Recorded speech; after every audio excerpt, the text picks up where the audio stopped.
Matthew Reed never imagined that 3 words spoken by a cleaning lady in a corporate hallway would save his life. The CEO of a $30 million tech company, father of an autistic 4-year-old, divorced after 11 years of a loveless marriage, was about to lose everything that mattered until a single mother who earned $24.50 an hour reminded him of something he had forgotten. Like and comment to support the channel, and let's get to our story. Monday morning arrived like a death sentence. Matt Reed sat in his black Audi in the underground parking garage of the Britomart Tower, engine off, hands gripping the steering wheel so hard his knuckles turned white.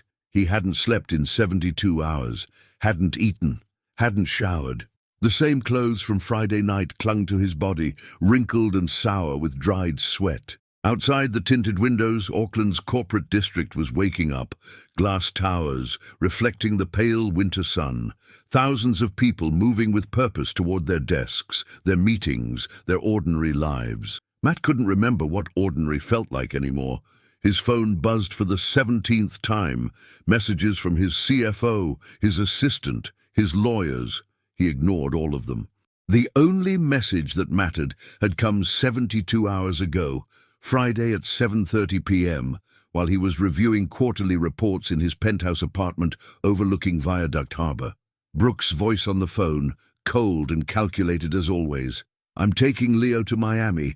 Daniel got the job transfer. We're leaving Thursday. My lawyer is filing for full custody, citing your inability to provide stable emotional environment for a special needs child." Then she hung up, just like that. 11 years of marriage, 19 months of brutal divorce proceedings, endless custody battles over their son Leo, 4 years old, diagnosed with level 2 autism, requiring rigid routines and therapies that cost $1,900 a month. All of it collapsing into a single phone call that lasted 43 seconds. Matt spent the entire weekend locked inside his apartment, curtains drawn, phone on silent, sliding between panic attacks and complete numbness. Saturday morning he tried to eat toast and vomited. Sunday afternoon he drafted 17 different emails to his lawyer and deleted all of them. Sunday night at 3 a.m. he stood on his balcony, 14 floors above the harbor, and thought about how easy it would be to just step over the railing. He didn't, not because he was brave. Because Leo's face appeared in his mind, those huge grey eyes that rarely made contact, but when they did, it was like being seen by God himself, and Matt couldn't do that to his son, couldn't become another person who abandoned him. So Monday morning he drove to work because he didn't know what else to do, because routine was the only thing keeping him from complete disintegration, because somewhere in the fog of his mind he believed that if he just acted normal, everything would be normal again. The elevator ride to the 22nd floor felt like ascending to an execution. The doors opened into the reception area of Reed Tech Solutions, all chrome and glass and motivational quotes printed on white walls. His assistant Emma stood immediately, concern flooding her face. "Matt, you okay? The investors are already in the conference room. They've been waiting since—" He walked past her without responding. Couldn't trust his voice. Couldn't trust anything. The Japanese investors, 4 men in identical navy suits, stood when he entered, bowed. Matt bowed back mechanically. His COO, Liam, started the presentation, slides about market penetration and revenue projections and scalability. Matt sat at the head of the table, nodding occasionally, his mind completely elsewhere. Leo at 2 years old, lining up toy cars by color for hours. Leo at 3, learning to say "Daddy" after 9 months of speech therapy.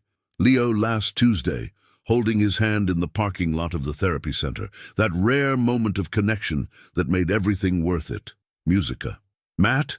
Liam's voice cut through. "They're asking about the Q2 forecasts."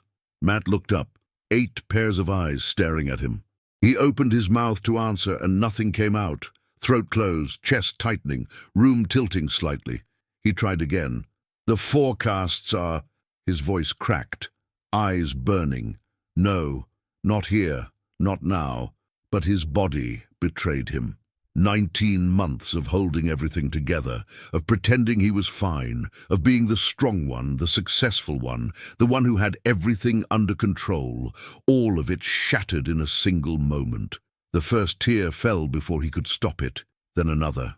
Then he was sobbing, gasping for air, in front of 4 Japanese investors and his entire executive team in the middle of a $4.2 million negotiation.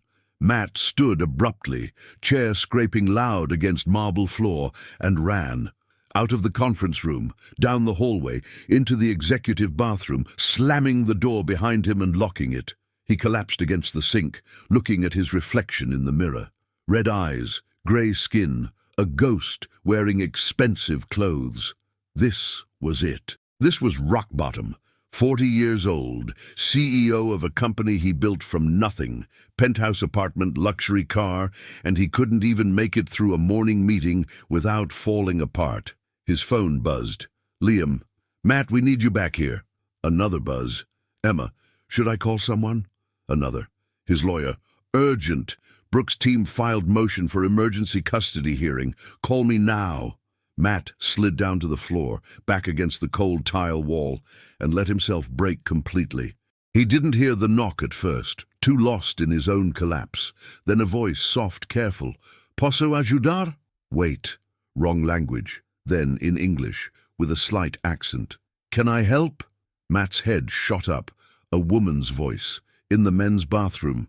He tried to respond but only managed a choked sound. The voice came again. I know you don't know me, but sometimes it's easier to talk to someone from outside. Outside. Yes, this voice was definitely from outside. Outside his world, his life, his catastrophe. Something about the gentleness in it made him pause, made him wipe his face with his sleeve like a child, made him stand on shaking legs and unlock the door. The woman standing in the hallway was maybe 35, wearing navy blue work pants, and a matching shirt with Auckland Commercial Cleaning embroidered on the pocket. Dark hair pulled back in a practical ponytail, brown eyes that held something he hadn't seen in a long time. Kindness without pity.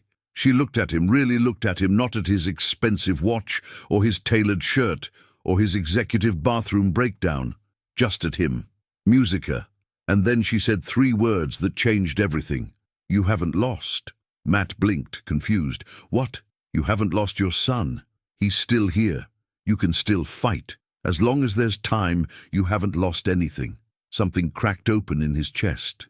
A space that had been sealed shut. How do you...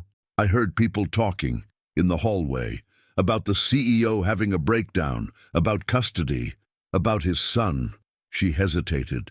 I'm Hannah. I clean this floor every morning, and I know what it's like to think you've lost everything.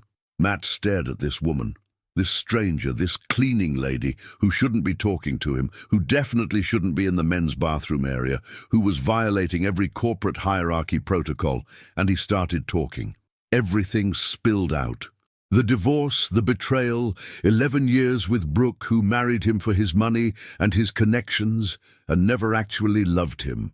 Leo's diagnosis at 2.5. The therapies, the specialists, the learning curve of understanding his son's beautiful different mind. The custody battle that had been going on for 19 months, draining his bank account and his soul simultaneously. Brooke's threat to take Leo to Miami, 8,000 miles away, making it impossible to maintain the shared custody schedule Leo needed for stability. The emergency hearing in 6 days. The lawyer who cost $450 an hour and still wasn't confident. The terror of losing his son to a woman who saw Leo's autism as an inconvenience, something to be managed by nannies and expensive programs while she built her new life with her new husband. He talked for 15 minutes straight while Hannah stood there holding his hand. A gesture so inappropriate, so unprofessional, so perfectly human that it was the only thing keeping him anchored to the floor. When he finally stopped, chest heaving, exhausted, Hannah spoke quietly. My daughter Grace is 10. She has severe ADHD. When we found out, 4 years ago, I went into depression. I thought I'd failed as a mother, thought I'd done something wrong during pregnancy. A therapist told me something I'll never forget. She paused. Your love doesn't cure them, but it sustains them, and sometimes that's everything a child needs. Musica. Matt felt something shift. This woman, who he'd never met, who cleaned floors while he made executive decisions, understood. Actually understood. You raise your daughter alone? Hannah smiled. Tired but genuine. 2 daughters. Grace is 10, Mia is 7. Their father left 5 years ago. Sends child support when he remembers to, which is maybe 3 months out of 12. And you manage. I work here mornings, 6 to 3, clean an office in Mount Wellington 3 nights a week, 6 to 10. Other nights I do odd jobs, help an elderly neighbor with shopping for some extra cash. But my girls have everything they need. Food, clean uniforms, love to spare. Matt realized with sudden sharp clarity that he'd been complaining about his life to someone fighting much harder battles with far fewer resources. They stood in that hallway, corporate employees walking past with curious glances, for 40 minutes. Hannah needed to get back to work, was already late on her floor schedule, but she took a pen from her pocket and wrote her number on the back of a cleaning checklist. If you need to talk again, call me. I mean it. Matt took that piece of paper and held it the rest of the day, like a lifeline. That night at 2:30 a.m., when panic woke him and he couldn't breathe, he called the number. Hannah answered on the 3rd ring, voice thick with sleep. Matt? I'm sorry. I shouldn't have called. It's okay. Talk to me. And he did. They talked for an hour, about nothing and everything, until his breathing steadied and the terror receded enough for him to close his eyes. This became their pattern. Matt would call late at night, when insomnia and anxiety made sleep impossible. Hannah would answer always and talk him through it. On the 4th call, he asked why she kept answering. Because I know what it's like to be that alone, she said simply, and no one should have to be. On Thursday morning, Matt texted Hannah asking if they could meet for coffee. He wanted to thank her properly, face to face, not just through midnight phone calls that were keeping him sane. They arranged to meet at a small cafe in Ponsonby, neutral territory, halfway between his penthouse and her 2-bedroom flat in Glen Innes that she shared with Grace and Mia. Matt arrived by Uber, stepping out onto the sidewalk at exactly 10 a.m., 15 minutes early because punctuality was coded into his DNA. The cafe was modest, nothing like the places he usually frequented, with mismatched chairs and chalkboard menus and the smell of fresh bread overwhelming everything else. He ordered a flat white and sat by the window, watching people pass. Mothers pushing strollers, elderly couples walking slowly, teenagers on skateboards. Normal life continuing while his hung in balance. Hannah arrived at 10:05, slightly breathless, wearing jeans and a green sweater that made her eyes look warmer.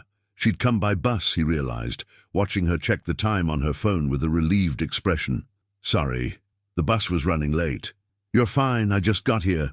And a lie, but a kind one. They sat across from each other, awkward for exactly 30 seconds, until Hannah smiled and said, This is weird, isn't it? Meeting like normal people after I found you crying in a corporate bathroom. Matt laughed. Actually laughed, for the first time in weeks. When you put it that way, yes, extremely weird. Musica. But the weirdness dissolved quickly. They ordered food, Hannah getting the eggs Benedict, because I never order breakfast out, might as well get something fancy, and Matt getting the same just to make her feel less self-conscious. The food arrived on white ceramic plates.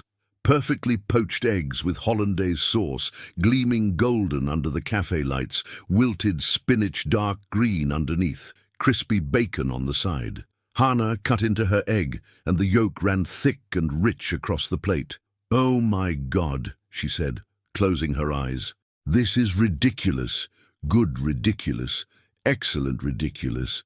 She took another bite, savoring it, and Matt found himself watching her more than eating. When was the last time he'd actually noticed food, tasted it, enjoyed it? Everything had been fuel for months. Protein bars between meetings, takeaway eaten cold at his desk at 10 p.m. They talked for 2 hours. Matt learned that Hannah had abandoned her dream of studying education when she got pregnant at 18, that she'd married young to someone she thought was steady but turned out to be anything but, that she'd been raising Grace and Mia alone since Grace was 5 and Mia was 2, that she read 2 books a month, always fiction, borrowing them from the Grey Lynn Library because buying was impossible, that she taught her daughters that dignity doesn't come from money, it comes from how you treat people, that her happiest memories were Sunday mornings making pancakes with the girls, all 3 of them in their pajamas, dancing to music on her phone speaker, while batter sizzled in the cheap pan she'd bought at a second-hand shop. Hannah learned that Matt grew up in South Auckland, that his father was a mechanic who worked 60-hour weeks and still barely kept food on the table, that his mother was a seamstress who sewed clothes for neighbors to earn extra money, that Matt taught himself to code at 16 in his bedroom, building websites for local businesses for $50 each, saving every cent, that he built Reed Tech Solutions from nothing, 1 client at a time, sleeping 4 hours a night for 5 years straight until the company took off. That success had brought money, but terrible loneliness, that his marriage to Brooke had been arranged essentially by their families who moved in the same social circles, and he'd convinced himself that partnership and respect were enough, that love was something for movies and teenagers, that Leo's birth had been the first time he felt real purpose, real connection, and Leo's autism diagnosis had terrified him but also focused him, made him learn, adapt, become the father his son needed. "Do you know what surprised me most?" Matt said, stirring his 3rd coffee. "When Leo was diagnosed, Brooke cried for 3 days, but not because she was sad for him, because she was sad for herself, for what it meant for her image, her social standing, having a child who wasn't perfect." Hannah's face tightened. "And you?" "I researched for 72 hours straight, read every article, every study, every parent forum I could find. Learned about sensory processing, about routine, about communication differences, and I fell in love with my son all over again, with his beautiful, different way of seeing the world." Musica. Hannah reached across the table and squeezed his hand. That's what good parents do. They meet their children where they are. Something passed between them in that moment. Not romantic, not yet, but profound. Recognition. 2 people who'd been fighting alone, suddenly realizing they didn't have to be. They met again 3 days later, Sunday afternoon, at Victoria Park. Matt brought Leo. He'd warned Hannah that Leo didn't do well with new people, that it usually took weeks of careful introduction before his son felt comfortable, that she shouldn't take it personally if Leo didn't engage. But when they arrived at the park entrance, Leo in his noise-cancelling headphones and favorite blue jacket, Hannah simply smiled and sat on a bench 20 feet away, giving him space.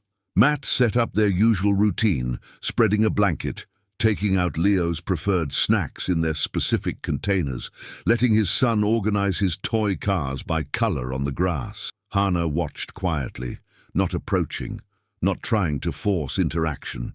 After 15 minutes, Leo looked up and noticed her, stared for a long moment, then went back to his cars. 5 minutes later he looked again, then slowly, carefully, walked over and held out a red car. Offering it, Hannah took it gently. "Thank you, Leo. This is a beautiful car." Leo didn't respond verbally, but his face showed satisfaction. He walked back to his blanket. 3 minutes later, he brought a blue one, then a yellow one, building a bridge on his own terms. Musica. By the end of the hour, Leo was sitting next to Hannah on the bench, both of them lining up cars in a rainbow pattern, and when it was time to go, Leo reached up and held her hand, just for a moment, then let go and walked to his father. Matt felt something he hadn't felt in years. Hope. Not the desperate, grasping kind. The real kind. The kind built on solid ground. They started meeting regularly after that. Twice a week, sometimes 3 times. Coffee dates, park visits. One memorable afternoon at the Auckland Museum, where Leo spent 40 minutes staring at the Maori artifacts, and Hannah stood quietly beside him, perfectly comfortable with his silence. Matt found himself thinking about her constantly, The way she laughed at his terrible jokes, the way she listened without trying to fix everything, the way she treated Leo with such natural ease, never talking down to him, never treating his autism as something to overcome, but simply as part of who he was. The way she talked about Grace and Mia with such fierce pride. "Grace's teacher told me she's reading at a 9th grade level," Hannah said one Thursday evening, sitting in Matt's car in the parking lot of her cleaning job, stealing 20 minutes before her shift. "She's in 5th grade. 5th grade, and reading Lord of the Flies for fun." Her eyes were shining. "I can't afford the fancy schools, can't give them overseas holidays or horse riding lessons or whatever rich kids do. But they're smart and kind and they work hard. That's what matters." Matt looked at her in the dim light of the car interior, city lights reflecting off the harbor in the distance, and realized with sudden terrifying clarity that he was falling in love with her. He tried to ignore it.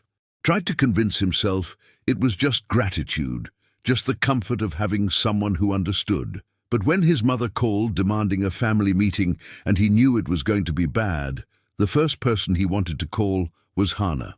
When his lawyer finally confirmed the emergency custody hearing date 3 weeks away, the first person he told was Hannah. When Leo had a breakthrough in therapy, saying 3 new words in a single session, the first person he texted was Hannah.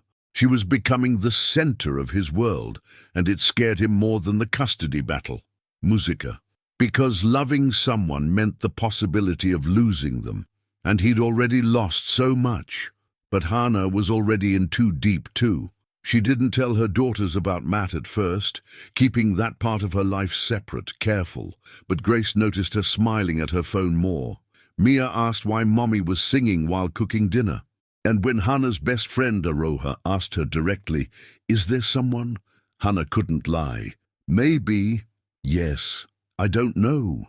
Aroha, who'd known her since primary school, who'd helped her move out when her ex finally left, who babysat the girls when Hannah worked double shifts, looked at her seriously. "Is he good to you?" "He's going through hell. Custody battle for his son, awful divorce, and somehow, in the middle of all that, he's still kind, still shows up, still asks about my day. Does he know you're in love with him?" Hannah's breath caught. "I'm not, Han. I've known you 18 years. You're in love with him."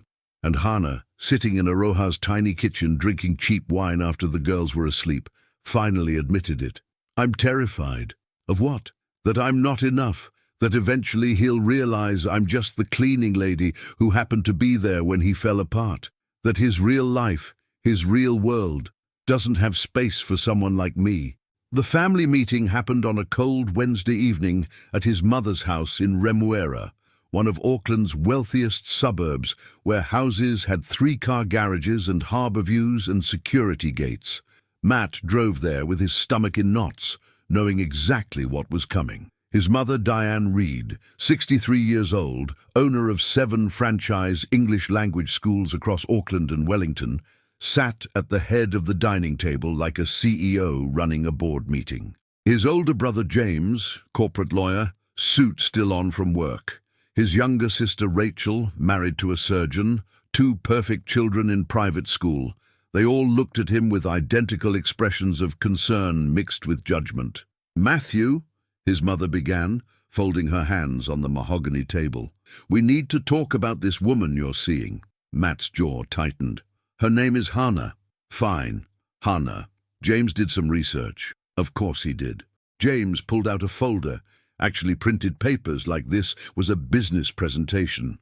"Hannah Mitchell, 35, divorced, 2 children, works as a cleaning contractor for Auckland Commercial Cleaning Services, earns approximately $24.50 per hour, rents a 2-bedroom flat in Glen Innes, no tertiary education, no assets." He looked up. "Matt, you're in the middle of a custody battle. Do you understand how this looks?" "How it looks?" Matt's voice was dangerously quiet. "It looks like I found someone genuine, someone kind, someone who understands what I'm going through." Diane leaned forward. "She's a cleaner, Matthew. A single mother with 2 children who you'll end up supporting. Can't you see what's happening here? You're vulnerable, you're desperate, and she's taking advantage. Musica. Matt stood abruptly, chair scraping loud. You don't know anything about her.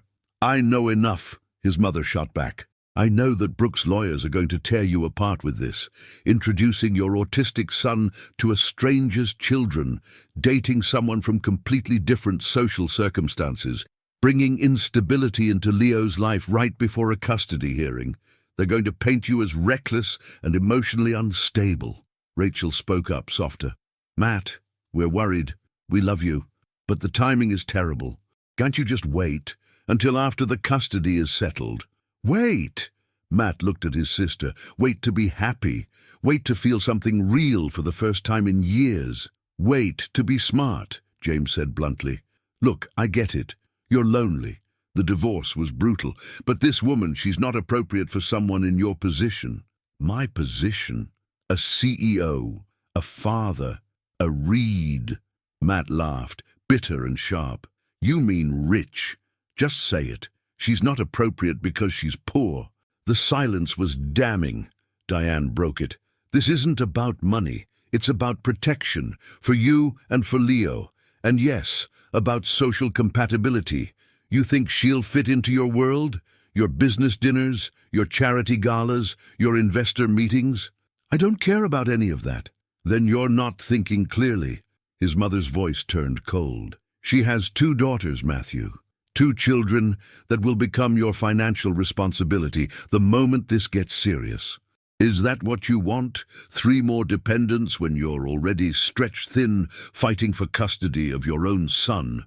She doesn't want my money. They all say that at first. Musica. Matt walked out, didn't say goodbye, didn't look back, just left his mother's house and drove aimlessly through Auckland's streets, rage and hurt burning in his chest. But underneath the anger, a seed of doubt had been planted. Was he being stupid? Was he so desperate for connection that he couldn't see clearly?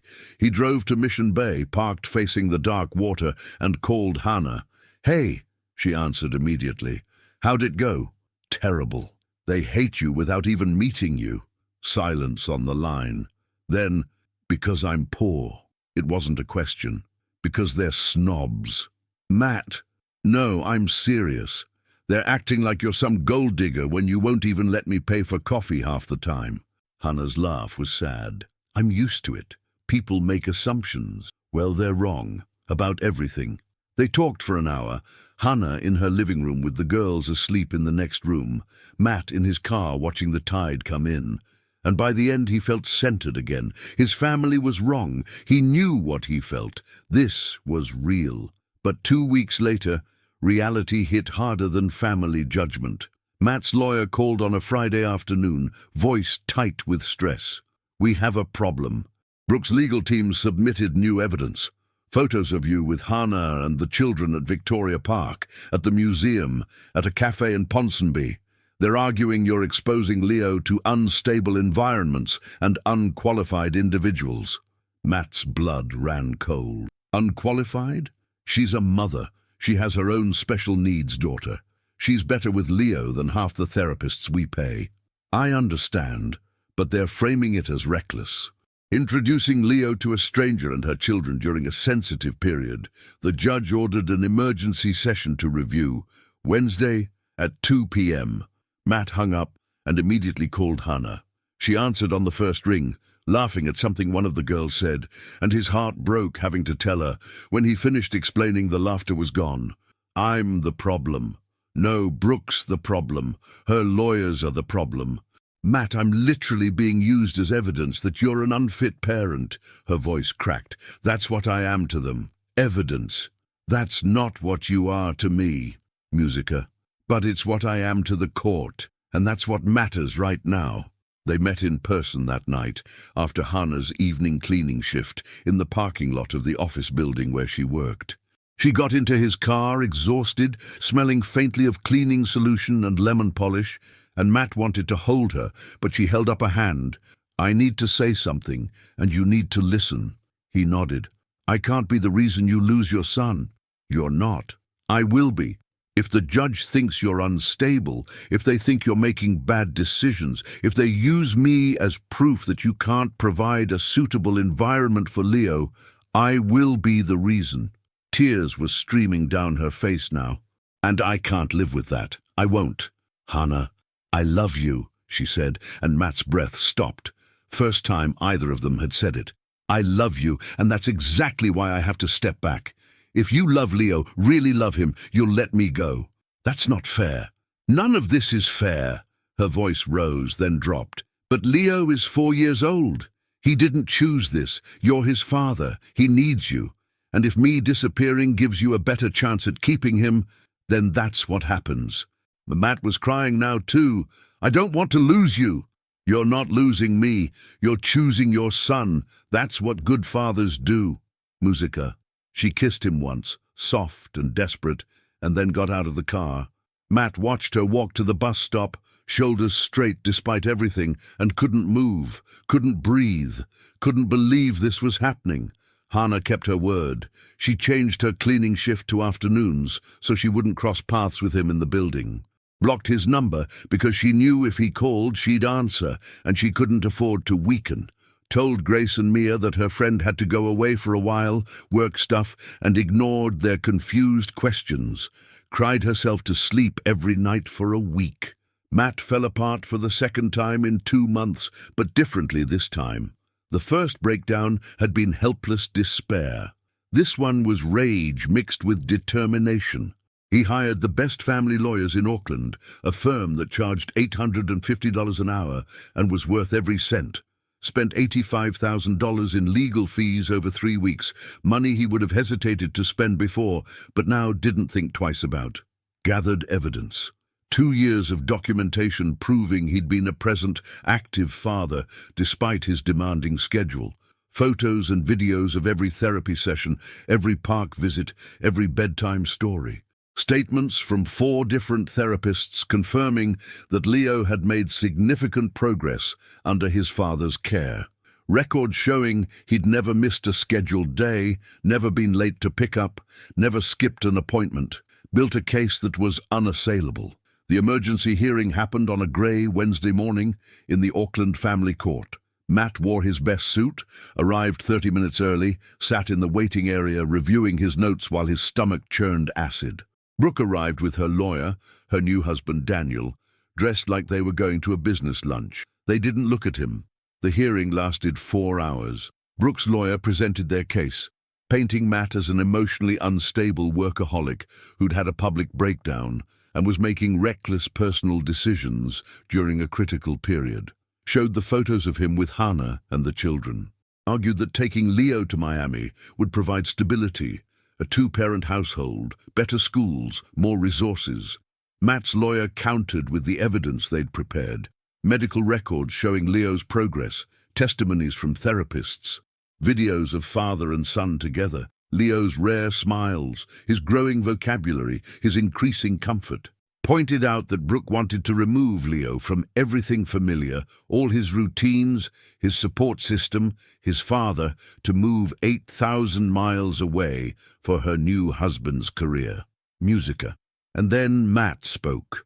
Not rehearsed, not scripted. Straight from the place in his chest that hurt every time he thought about losing his son. Your Honor, I'm not a perfect father. I work too much. I make mistakes. I had a breakdown in front of colleagues because the thought of losing my son destroyed me. But I love Leo more than anything in this world. I've learned his triggers, his needs, his special way of communicating. I've rearranged my entire life around his therapy schedule. I've become the father he needs, not the father I thought I should be. And I learned something recently, from someone very special. His voice caught, but he pushed through. Love doesn't have to be perfect to be enough. It just has to be real. And my love for Leo is the realest thing I've ever known. The judge, a woman in her 50s who'd listened to 4 hours of testimony with an unreadable expression, looked at both parents for a long moment. Then she spoke. I'm denying the petition for international relocation. Shared custody will remain in place. Ms. Reid, you are required to maintain residency in New Zealand until Leo turns 12, at which point we can revisit. Brooke's face went white. Her lawyer started to object, but the judge held up a hand. I've reviewed all the evidence. Mr. Reed has demonstrated consistent, engaged parenting. A single emotional breakdown during extreme stress does not constitute instability. Moving Leo from his established support system would be detrimental. My decision is final. Matt couldn't breathe, couldn't process. He'd won. Actually won. Matt walked out of the courthouse into the cold afternoon air, legs shaking, barely able to stand. His lawyer was talking, saying something about paperwork and follow-up appointments and appeals timelines, but Matt couldn't hear anything over the roaring in his ears. He'd won. Leo was staying. His son wasn't disappearing to the other side of the world. The relief was so intense, it was almost painful, flooding through his body like electricity, making his hands tremble and his vision blur. But underneath the relief was something else. Something sharp and urgent. The first thing he'd thought when the judge announced her decision wasn't celebration. It was Hannah. I have to tell Hannah. And then, immediately after, I have to find her. 3 weeks, 21 days since she'd walked away in that parking lot. 21 days of radio silence, of blocked numbers, of checking the building hallways hoping to catch a glimpse of her and seeing nothing. 21 days of winning the custody battle while losing the only person who'd made him feel like himself again. Matt drove straight from the courthouse to the Britomart Tower, parked illegally in a loading zone, and went directly to building management on the ground floor. The woman at the desk looked surprised to see him. "Mr. Reed, can I help you?" "Hannah Mitchell. She works for the cleaning company. What's her current schedule?" The woman hesitated. "I'm not sure I'm authorized to give out employee schedules." Matt leaned on the counter, desperation making him reckless. "Please. It's important. Life or death important." Something in his face must have convinced her, because she pulled up the information on her computer. "She's on afternoon shift now, 3 to 11 p.m., floors 18 through 22. Matt checked his watch, 2:47 p.m.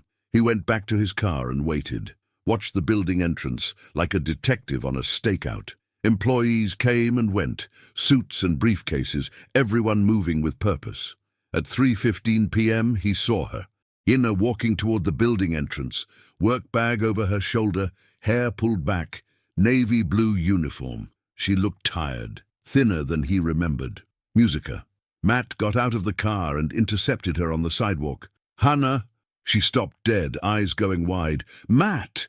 What are you—" "I won." The words came out raw. "The custody hearing. The judge denied Brooks' petition. Leo's staying in New Zealand. Shared custody stays in place." Hannah's hand went to her mouth. "Oh my God." "I won," he repeated, and then he was crying again, but this time it was relief and joy, and 3 weeks of missing her so badly he couldn't sleep. "You were right. I didn't lose him."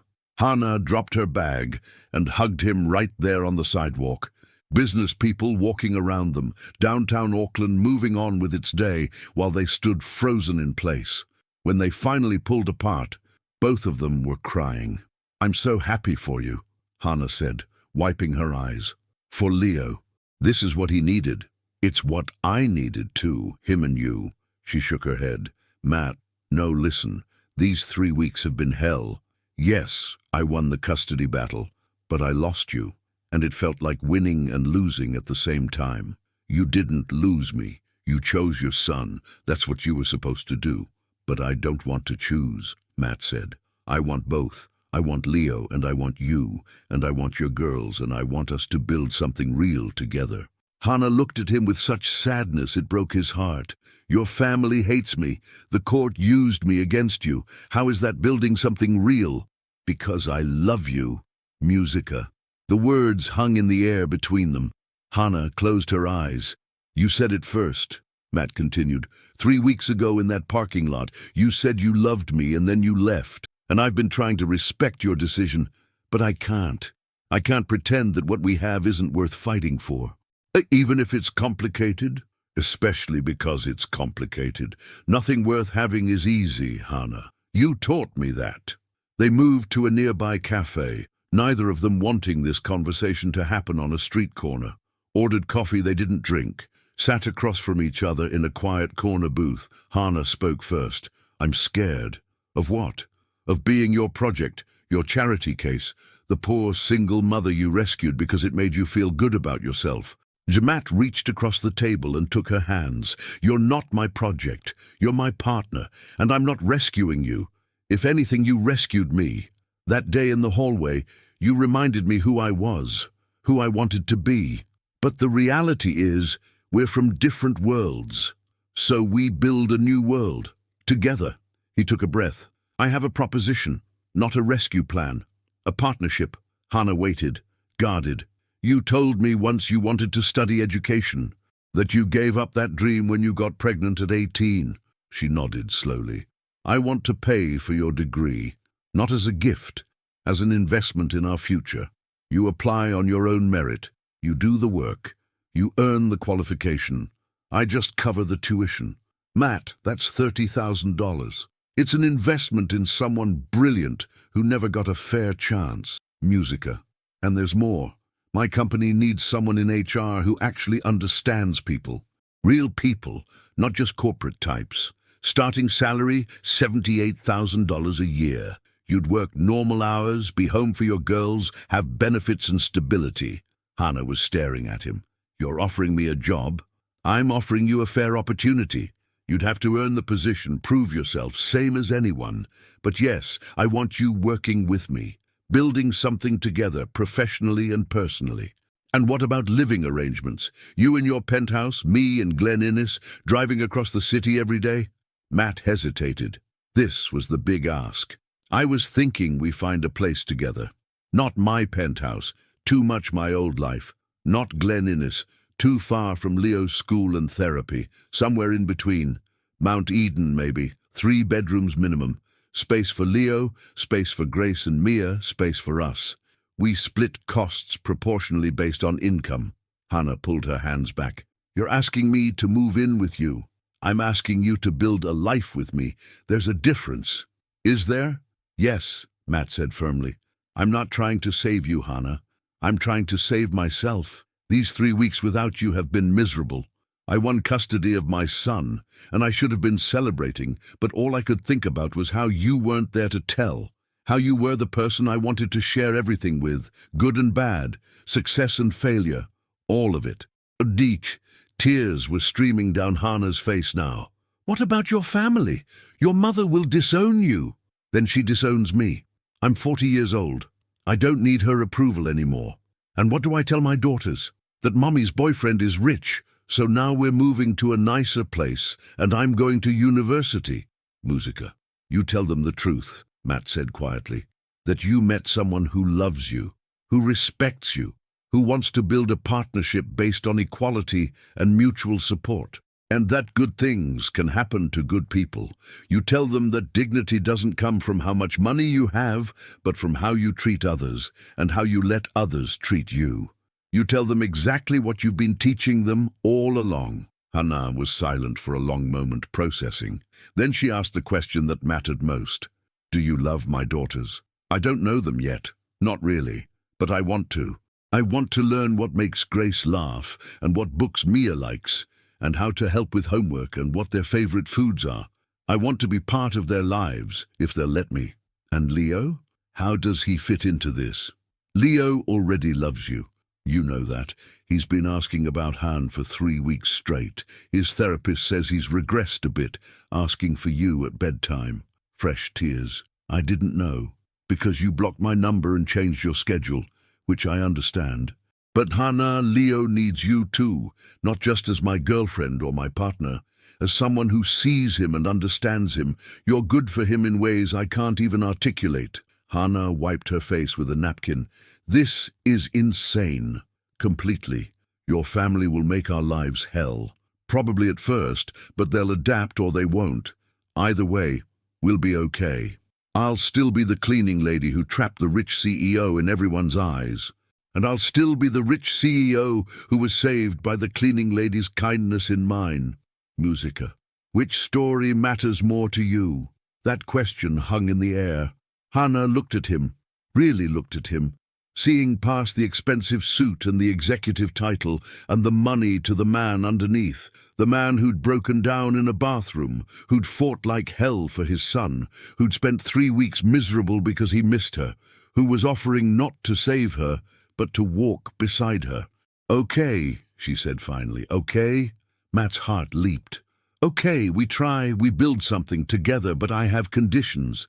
Anything. I pay rent, proportional to my income like you said, but I pay. I'm not living somewhere for free." "Agreed. I apply to university on my own. You pay tuition after I get accepted, not before." "Agreed. I interview for the HR position properly. If your hiring manager doesn't think I'm qualified, I don't get the job." "Agreed.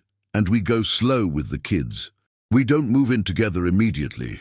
We date properly first. Let Grace and Mia get to know you. Let Leo get comfortable with the idea of us together. We do this right." Matt smiled, the first genuine smile in 3 weeks. "Agreed. Anything else?" "Yeah," Hannah said, smiling too. "You have to meet my daughters properly. Dinner at my flat. This Sunday. I cook, you bring dessert, and you charm 2 very suspicious girls who've watched their mother cry for 3 weeks. Deal." B'dit Sunday dinner happened in Hannah's small flat in Glen Innes, Matt arriving at 5 p.m. with an expensive chocolate cake from a French bakery and nerves jangling through his entire body. Grace opened the door, 10 years old, with Hannah's eyes and a deeply skeptical expression. "You're Matt." "I am. You made my mom cry." Straight to the point. Behind Grace, Hannah appeared in the doorway, wearing jeans and a soft blue sweater, hair down for once. "Grace, we talked about this." "We did. You said I could ask questions. I'm asking questions." Musica. Matt knelt down to Grace's eye level. "You're right. I did make your mom cry. And I'm sorry. I never want to do that again." Grace considered this. "Mia and I Googled you. You're a CEO. You're really rich." "I am." "So, what do you want with our mom?" Behind them, Hannah made a strangled sound, but Matt kept his eyes on Grace. This was important. "I want to make her happy, and I want her to make me happy, because we're good together.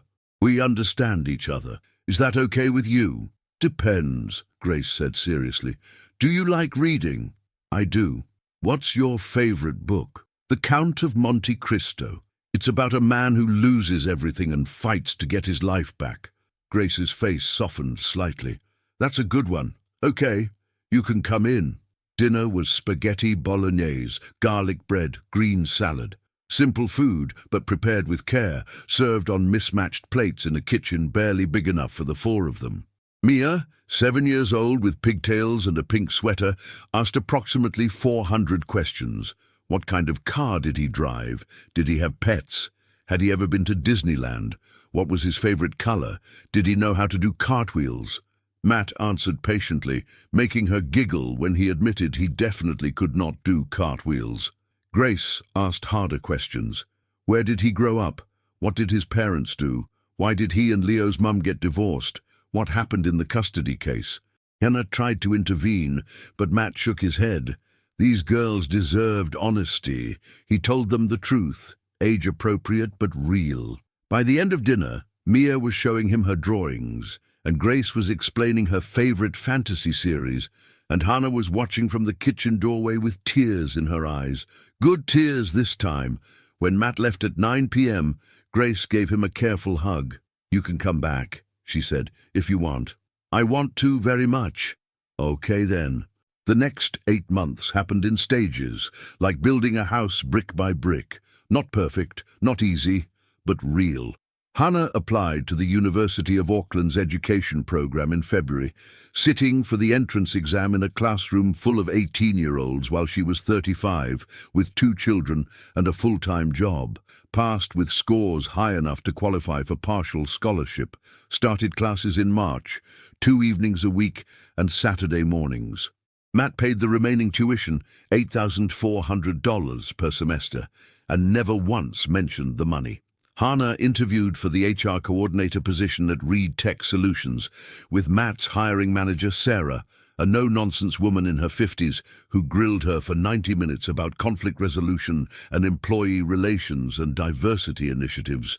got the job on her own merit, started in April. Salary $78,000 a year, benefits included, office on the 20th floor with a view of the harbor. They didn't move in together immediately. Took it slow, like Hannah insisted. Matt spent 3 evenings a week at her flat in Glen Innes, cooking dinner with the girls, helping with homework, learning Grace's complicated reading lists and Mia's elaborate imaginary games. Hannah spent 2 evenings a week at Matt's penthouse when Leo was there, building routines with the 4-year-old, learning his communication patterns, understanding when he needed silence and when he needed gentle engagement. By June, they were ready. Found a 3-bedroom house to rent in Mount Eden, older building but well-maintained, small garden in back, walking distance to Leo's therapy center and the girls' school.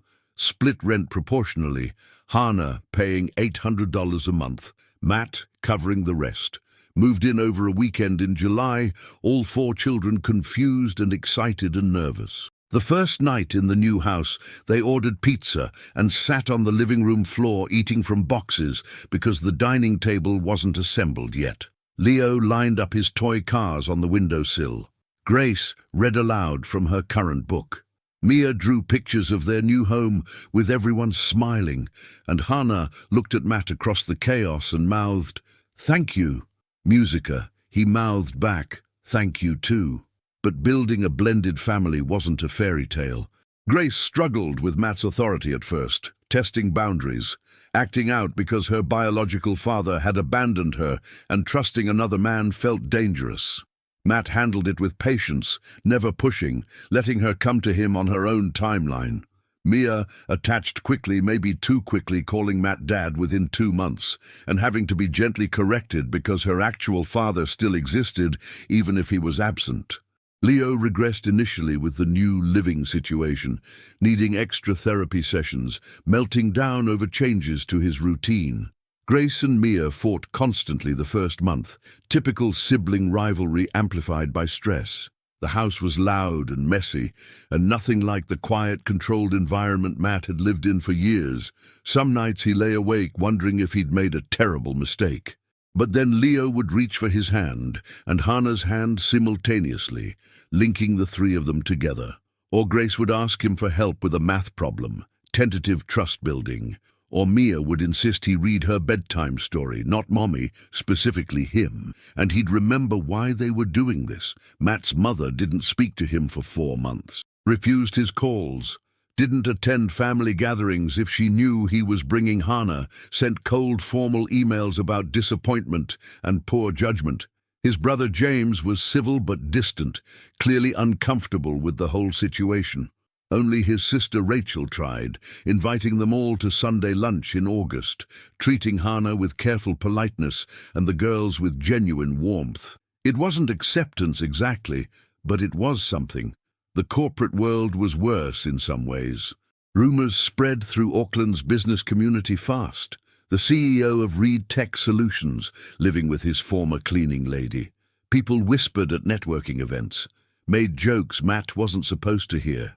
2 clients dropped contracts, citing concerns about company leadership. Matt's CFO advised him to do damage control, maybe put out a statement. Matt refused. "My personal life is my personal life. If people want to judge, let them judge." But privately, the whispers hurt. Made him question everything in the dark hours of early morning when doubt crept in. Hannah faced her own challenges. Working at the company where she used to clean floors was surreal. Some employees welcomed her warmly, respected her journey. Others couldn't see past her origins, treated her like she didn't belong, made snide comments about knowing the right people. She overheard 2 junior executives at the coffee machine saying she'd slept her way up from janitorial. Came home crying. Matt wanted to fire them immediately. Hannah stopped him. "I can't have you fighting my battles. I need to prove myself on my own terms." So she worked twice as hard as anyone else, arrived early, stayed late, implemented programs that actually helped employees, built respect slowly and painfully. By October, she'd won over most of the skeptics through sheer competence and genuine care. The ones who still judged didn't matter anymore. University was equally difficult. Juggling classes, coursework, full-time job, and 4 children meant Hannah slept maybe 5 hours a night. Matt took over more childcare, adjusted his work schedule to be home by 6 p.m. 4 days a week, hired a part-time nanny for afternoons when neither of them could be there. They operated like a tag team, passing kids and responsibilities back and forth, communicating through hasty text messages and late-night strategy sessions. Some days it felt impossible. Musica. Other days it felt like magic. The crisis came in November, Grace struggling with untreated ADHD and the stress of new family dynamics, got caught stealing from a classmate's backpack at school. The principal called Hannah in, suspended Grace for 3 days. Hannah was devastated, felt like she'd failed as a mother, like all the progress they'd made was crumbling. Grace shut down completely, wouldn't talk to anyone, locked herself in her room. Matt tried to help, but Grace screamed at him that he wasn't her real dad and had no right to tell her what to do. That night, Hannah broke down in their bedroom. "I can't do this. I'm failing at everything. At being a mother, at school, at work. Grace is acting out because I'm not there enough. Mia's grades are slipping. I'm stretched so thin I can't breathe." Matt held her while she cried. "You're not failing. You're carrying an impossible load and still succeeding. Grace is struggling, yes, but not because you're a bad mother. Because she's a 10-year-old dealing with complex emotions and brain chemistry that makes everything harder. I should have seen this coming. Should have gotten her into therapy months ago. So we get her into therapy now. We adjust, we adapt. That's what families do." Musica. "Your family," Hannah said bitterly. "Real families, not whatever this complicated mess is." Matt pulled back, looked at her seriously. "This is a real family. It's messy and complicated and hard, but it's real, and we're going to figure it out together." The next morning, Matt called his PA and cleared his schedule for the day. Took Grace out for breakfast, just the two of them. She was sullen and angry and wouldn't look at him. They sat in a cafe in Mount Eden, Grace picking at pancakes, Matt drinking coffee. Finally he spoke. "I'm not trying to replace your dad." Grace looked up surprised. "I know you have a father, and nothing I do changes that. But I love your mom, and I care about you and Mia, and I'm here, that's all. I'm just here for as long as you'll let me be." "You don't even know me," Grace said, voice small. "Then help me know you. Tell me what you need. Tell me what's hard. I can't fix everything, but I can listen." Musica. And slowly, painfully, Grace started talking. About feeling invisible at the new school, about her brain feeling too loud all the time. About stealing because it made her feel in control of something when everything else felt chaotic. About missing her dad, even though he was terrible. About being scared to love Matt because everyone leaves eventually. Matt listened for 2 hours. Then took her to see a therapist that same afternoon, calling in favors to get an emergency appointment. Started the process of getting her properly evaluated and medicated. Took her home and told Hannah, "She's going to be okay. We're all going to be okay." Grace did get better slowly. Medication helped. Therapy helped more. But what helped most was consistency. Matt and Hannah showing up every single day, even when it was hard, even when Grace pushed them away, even when the chaos felt overwhelming. By December, Grace was calling Matt by his first name comfortably, accepting his presence in her life, if not completely trusting it yet. Mia had stopped calling him Dad, but started calling him Matt Dad, which was somehow better. Leo was speaking in 5-word sentences, a huge breakthrough, and had started playing with Grace and Mia instead of just parallel playing nearby. The house felt less like a collection of individuals and more like an actual unit. Not perfect, still loud and messy and complicated, but theirs. Christmas was quiet. They didn't have the big celebration at Diane's house because Matt wasn't invited. Instead, they stayed home, cooked together, watched movies, built a blanket fort in the living room where all 4 kids slept, while Matt and Hannah drank wine on the couch and marveled that they'd survived the year. "I thought your mum might call," Hannah said. "Maybe she'll come around eventually, maybe she won't. I'm okay, either way." "Are you really?" Matt turned to face her. I have Leo. I have you. I have Grace and Mia. I have a life that feels real for the first time in years. My mother's approval would be nice, but it's not necessary. Musica. I love you, Hannah said. I know I said it before, but I mean it more now, after seeing how hard you've worked, how much you've changed, how you show up for all of us, every day. I love you too, and you were right back in that parking lot. I didn't lose Leo, but I also didn't lose you. I got to keep both. In February, 8 months after the custody decision, Diane finally called, asked if she could meet Matt for coffee. Alone. They met at a neutral cafe, tension thick between them. Diane looked older than he remembered, tired. I was wrong, she said without preamble. About Hannah, about judging her without knowing her. Rachel told me about what happened with Grace, how you handled it, how Hannah's going to university while working full-time and raising 3 children, how Leo is thriving. Matt waited. And I realized I was judging her exactly the way people judged me 40 years ago when I was a seamstress trying to build a business. Like she couldn't possibly be good enough because she didn't start with money. Diane's voice cracked. I became exactly what I hated, and I'm sorry. It wasn't forgiveness, not immediately.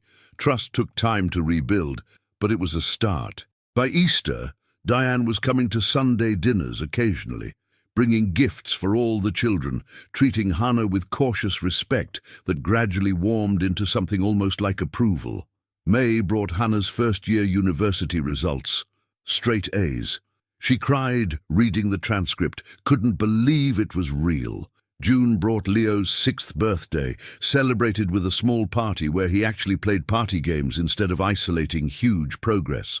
July brought Grace's stellar report card, ADHD managed and confidence growing. August brought Mia's school play where she played a tree and took it so seriously everyone cried laughing. Small victories, regular life, the kind of ordinary that felt extraordinary because they'd built it together from nothing.